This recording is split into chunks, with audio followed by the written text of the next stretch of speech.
أيضا رسالة تقول: السلام عليكم ورحمة الله تعالى وبركاته. يا شيخ، أحيانا أكون في قمة الضيق والحزن وأريد أن أدعو الله فلا أستطيع الكلام، فقط أبكي وأكتفي بقول يا رب.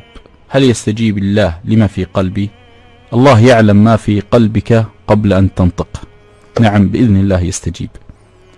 يستجيب سبحانه، يعلم الله ما في قلبك. لهذا النبي عليه الصلاة والسلام لما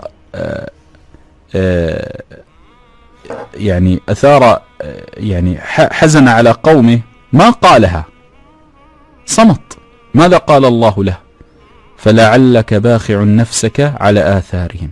وقال: فلعلك باخع نفسك على آثارهم إن لم يؤمنوا بهذا الحديث أسفا.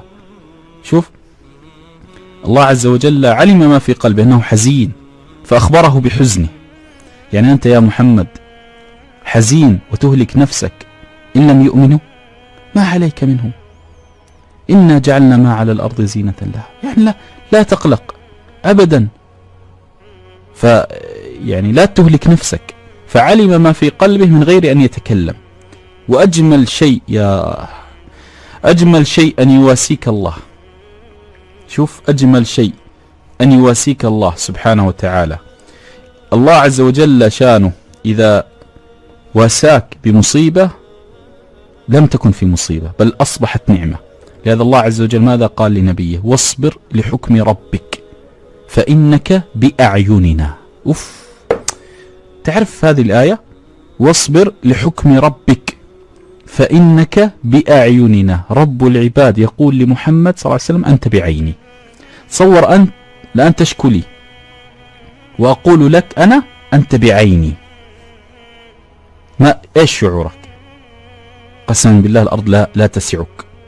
فالله عز وجل يقول لنبيه: واصبر لحكم ربك فإنك بأعيننا. ماذا قال بعد ذلك؟ وسبح بحمد ربك حين تقوم ومن الليل فسبحه وإدبار النجوم. الله، يعني أنت حتى تكون بعين الله، أولا سبح بحمد ربك، ثانيا قم الليل، لأن الله قال بأعيننا وسبح بحمد ربك ومن الليل فسبح. فإذا كأن إذا أكثرت من ذكر الله صباحا وليلا أكن بعين الله. فلماذا تحزن؟ كلنا يعترينا الحزن في القلب. أعطني الآن من يسمعني لا يحزن. أعطني. يوجد أحد ما يحزن؟ كلنا يحزن. من لم يحزن على وظيفة يحزن على المال، من لم يحزن على المال يحزن على الأبناء، من لم يحزن على الأبناء يحزن على الفتن، من لم يحزن على الفتن يحزن على الأمراض.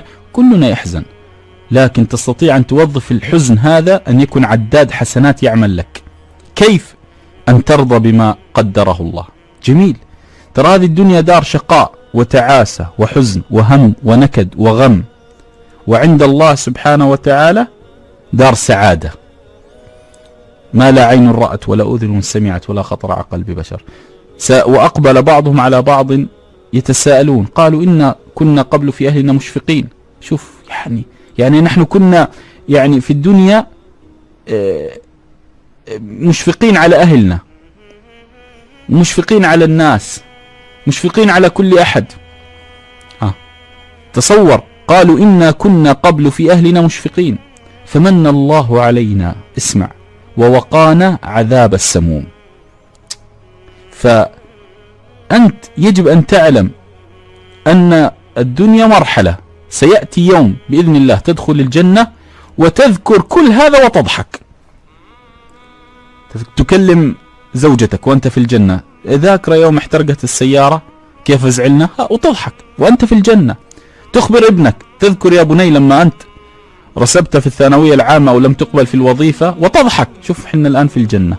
كنا قبل في أهلنا مشفقين، كنا نشفق على بعضنا البعض في أمور الدنيا فمن الله علينا ووقانا عذاب السموم. يا سلام، إنا كنا من قبل ندعوه. شوف يا أخي، إنه هو البر الرحيم. يعني قمة الروعة في هذه الآيات. فلهذا لا تحزن على شيء من الدنيا، ابكي ما شئت طالما الله ينظر إليك، ابكي ما شئت، انت حب طالما الله يسمعك، لأنه لا بد أن يجتبيك بالرحمة.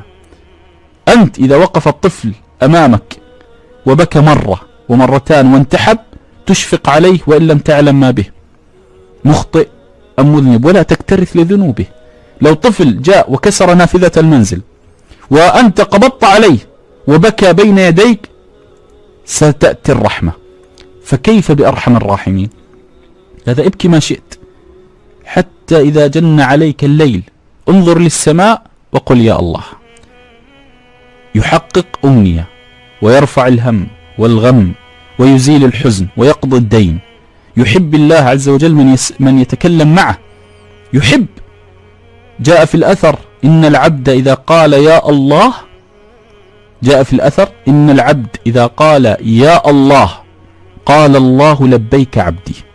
شوف الذي أنت لو قال لك حاكم اليوم لبيك فلان تتمنى وتطلب وتشتهي، فكيف إذا قال لك الله لبيك عبدي؟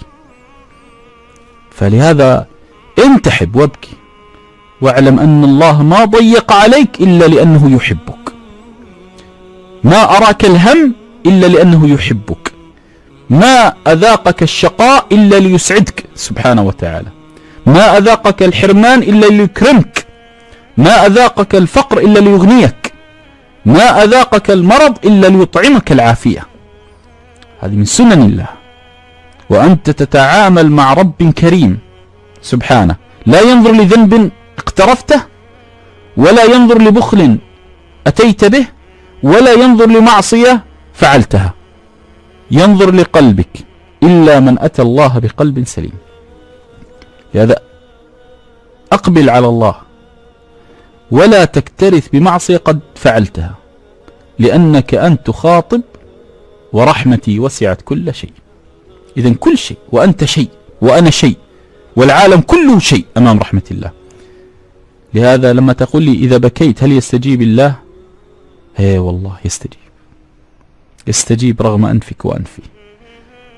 رجل اسمع رجل من عباد بني إسرائيل عبد الله عز وجل